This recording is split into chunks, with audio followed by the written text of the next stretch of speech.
شہزادے کی انگوٹھی۔ حضرت سیدنا عبداللہ بن فرج العابد رحمۃ اللہ علیہ فرماتے ہیں، ایک مرتبہ مجھے کسی تعمیری کام کے لیے مزدور کی ضرورت پڑی۔ میں بازار آیا اور کسی ایسے مزدور کو تلاش کرنے لگا جو میری خواہش کے مطابق ہو۔ یکایک میری نظر ایک نوجوان پر پڑی جو سب سے آخر میں بیٹھا ہوا تھا۔ چہرہ شرافت و عبادت کے نور سے چمک رہا تھا۔ اس کا جسم بہت ہی کمزور تھا۔ اس کے سامنے ایک زنبیل اور رسی پڑی ہوئی تھی۔ اس نے اون کا جبہ پہنا ہوا تھا اور ایک موٹی چادر کا تہبند باندھا ہوا تھا۔ میں اس کے پاس آیا اور پوچھا، اے نوجوان، کیا تم مزدوری کرو گے؟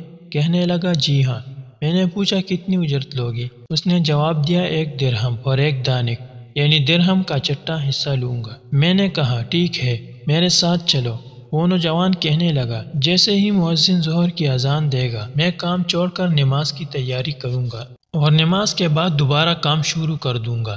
پھر جب عصر کی اذان ہوگی تو میں فوراً کام چھوڑ کر نماز کی تیاری کروں گا اور نماز کے بعد کام کروں گا۔ اگر تمہیں یہ شرط منظور ہے تو میں تمہارے ساتھ چلتا ہوں، ورنہ کوئی اور مزدور ڈھونڈ لو۔ میں نے کہا، مجھے تمہاری یہ شرط منظور ہے۔ میں اسے لے کر اپنے گھر آیا اور کام کی تفصیل بتا دی۔ اس نے کام کے لیے کمر باندھی اور اپنے کام میں مشغول ہو گیا اور مجھ سے کوئی بات نہ کی۔ جب مؤذن نے ظہر کی اذان دی تو اس نے مجھ سے کہا، اے عبداللہ، مؤذن نے اذان دے دی ہے۔ میں نے کہا، آپ جائیے اور نماز کی تیاری کیجیے۔ نماز سے فراغت کے بعد وہ عظیم نوجوان دوبارہ اپنے کام میں مشغول ہو گیا اور بڑی دیانتداری سے احسن انداز میں کام کرنے لگا۔ عصر کی اذان ہوتے ہی اس نے مجھ سے کہا، اے عبداللہ، مؤذن اذان دے چکا۔ میں نے کہا، جائیے اور نماز پڑھ لیجیے۔ نماز کے بعد وہ دوبارہ کام میں مشغول ہو گیا اور غروب آفتاب تک کام کرتا رہا۔ پھر میں نے اسے طے شدہ اجرت دی اور وہ وہاں سے رخصت ہو گیا۔ کچھ دنوں کے بعد مجھے دوبارہ مزدور کی ضرورت پڑی تو مجھ سے میری زوجہ نے کہا، اسی نوجوان کو لے کر آنا، کیونکہ اس کے عمل سے ہمیں بہت نصیحت حاصل ہوئی ہے اور وہ بہت دیانتدار ہے۔ چنانچہ میں بازار گیا تو مجھے وہ نوجوان کہیں نظر نہ آیا۔ میں نے لوگوں سے اس کے متعلق پوچھا تو وہ کہنے لگے، کیا آپ اسی کمزور و نحیف نوجوان کے بارے میں پوچھ رہے ہیں جو سب سے آخر میں بیٹھتا ہے؟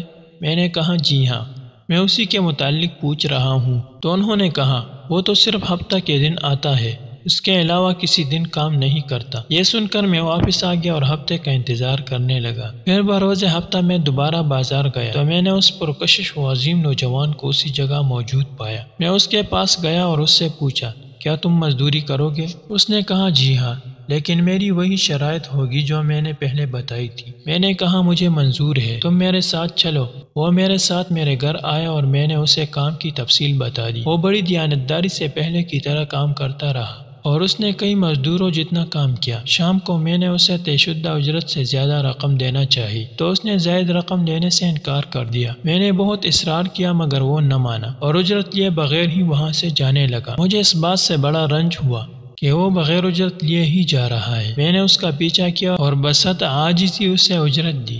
اس نے زائد رقم واپس کر دی اور طے شدہ مزدوری لے کر وہاں سے روانہ ہو گیا۔ کچھ دنوں کے بعد جب دوبارہ ہمیں مزدور کی ضرورت پڑی تو میں ہفتہ کے دن بازار گیا اور اسی نوجوان کو تلاش کرنے لگا، لیکن وہ مجھے کہیں نظر نہ آیا۔ میں نے اس کے متعلق پوچھا تو لوگوں نے بتایا کہ وہ ہفتے میں صرف 1 دن کام کرتا ہے اور مزدوری میں 1 درہم اور 1 دانک یعنی درہم کا چٹا حصہ اجرت لیتا ہے اور روزانہ 1 دانک اپنے استعمال میں لاتا ہے۔ آج وہ بیمار تھا اس لیے نہیں آیا۔ میں نے پوچھا، وہ کہاں رہتا ہے؟ لوگوں نے بتایا، فلاں مکان میں رہتا ہے۔ میں وہاں پہنچا تو ایک بڑھیا کے مکان میں موجود تھا۔ بڑھیا نے بتایا کہ یہ کئی دنوں سے بیمار ہے۔ میں اس کے پاس پہنچا تو دیکھا وہ سخت بیماری میں مبتلا ہے اور اینٹوں کا تکیہ بنایا ہوا ہے۔ میں نے اسے سلام کیا اور پوچھا، اے میرے بھائی، کیا تمہاری کوئی حاجت ہے؟ کہنے لگا، جی ہاں، مجھے تم سے ایک ضروری کام ہے، کیا تم اسے پورا کرو گے؟ میں نے کہا، انشاءاللہ عز و جل، میں تمہارا کام ضرور پورا کروں گا، بتاؤ کیا کام ہے؟ اس نوجوان نے کہا، جب میں مر جاؤں تو یہ لوٹا اور زنبیل بیچ کر گورکن کو اجرت دے دینا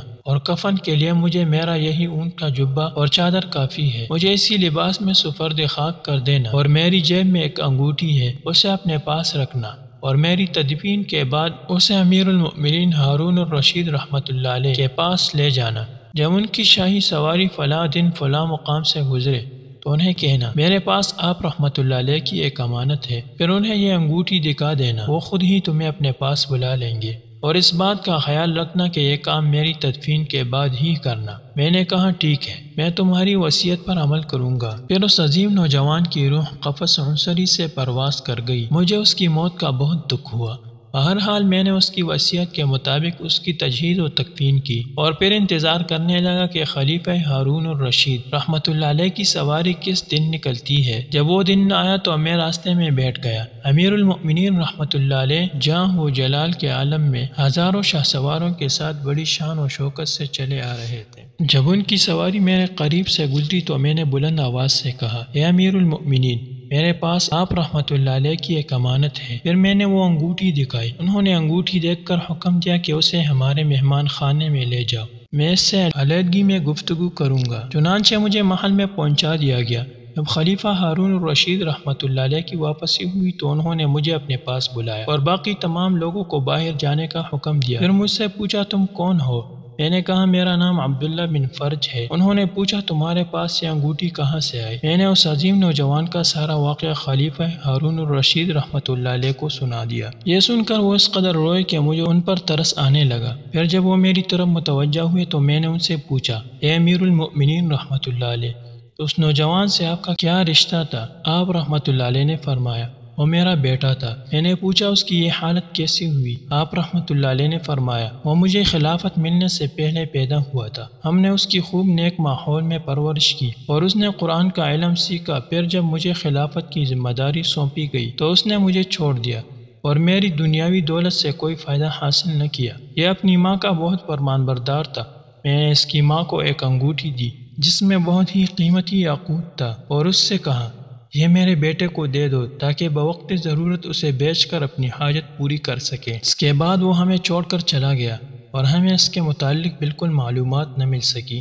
آج تم نے اس کے متعلق بتایا ہے۔ پھر آپ رحمۃ اللہ علیہ رونے لگے اور کہا، آج رات مجھے اس کی قبر پر لے چلنا۔ جب رات ہوئی اور ہم دونوں اس کی قبر پر پہنچے تو خلیفہ ہارون الرشید رحمۃ اللہ علیہ اس کے قبر کے پاس بیٹھ گئے اور زاروں قطار رونا شروع کر دیا اور ساری رات روتے روتے گزار دی۔ جب صبح ہوئی تو ہم وہاں سے واپس آ گئے۔